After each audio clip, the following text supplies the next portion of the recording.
3 minutos, de volta falando sobre economia. Denise Campos de Toledo, do estúdio de vídeo da nossa redação. O dólar não para mais de subir, está tudo conectado também com esse surto do coronavírus, é isso, Denise? Também, viu, Tiago? Hoje, principalmente com esse noticiário todo, novos casos, primeiro a morte no Japão, nós tivemos novos casos, a mudança de metodologia na China estabeleceu um salto aí no número de casos ontem, e isso teve uma repercussão no mercado financeiro, as bolsas de valores estão em queda no exterior, no Japão a queda até foi moderada, 0,14%, mas agora na Europa, Reino Unido, queda de 1,38%, na França de 0,81%, e o dólar aqui no Brasil acompanha o embalo, a alta agora é de 0,54%, cotação de venda do comercial passa dos R$ 4,37.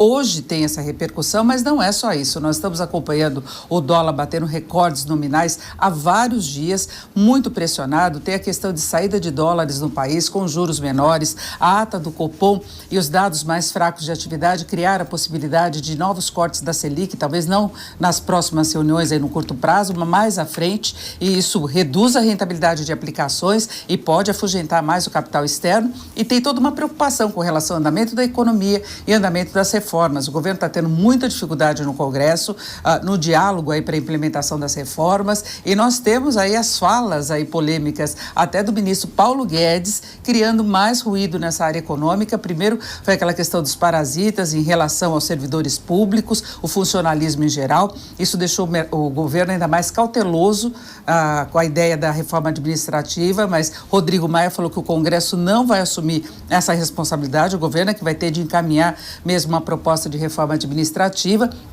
E ele também está dando mais munição para o dólar. Primeiro, lá atrás, o ministro Paulo Guedes já tinha dito que talvez o dólar mais alto seja o novo normal diante dos juros mais baixos. E ontem ele meio que reafirmou essa situação, inclusive ponderando que é melhor a gente ter juro baixo com um dólar mais alto, isso aumenta a competitividade do produto brasileiro, substitui importações. O problema é que é uma autoridade da área econômica sinalizando que o dólar pode subir. E o mercado já há alguns dias, além desses dados mais concretos, vem meio que testando o Banco Central, vem forçando a mão para ver se o Banco Central atua, que é o que costuma acontecer, não para entrar numa queda de braço, mas para evitar que os saltos muito fortes da cotação tenham repercussão até na inflação, que é o que vai balizar de fato política de juros. Então está tudo muito interligado. É cenário internacional, falas aqui desastrosas do ministro, depois ele pede para a gente colaborar, manda mensagem, mas está difícil, o ministro Paulo Guedes precisa pensar mais antes de falar, a repercussão da fala dele talvez seja muito maior do que em outras áreas. E temos a especulação também. Ô Denise, rapidamente, em 30 segundos, o setor de serviços em relação aos índices que estão saindo hoje?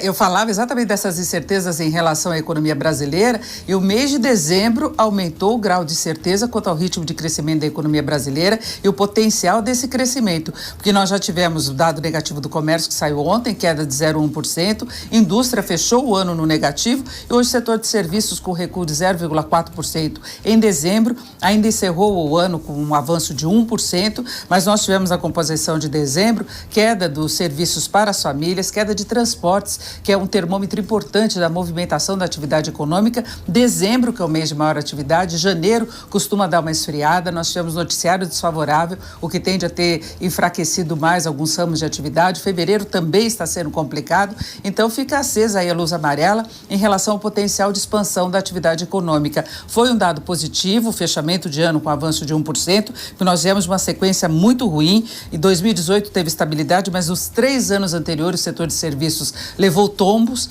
mas agora vamos observar. E fica muito clara a necessidade de avançar com as reformas se o governo quiser assegurar um crescimento que vai além do tradicional voo de galinha.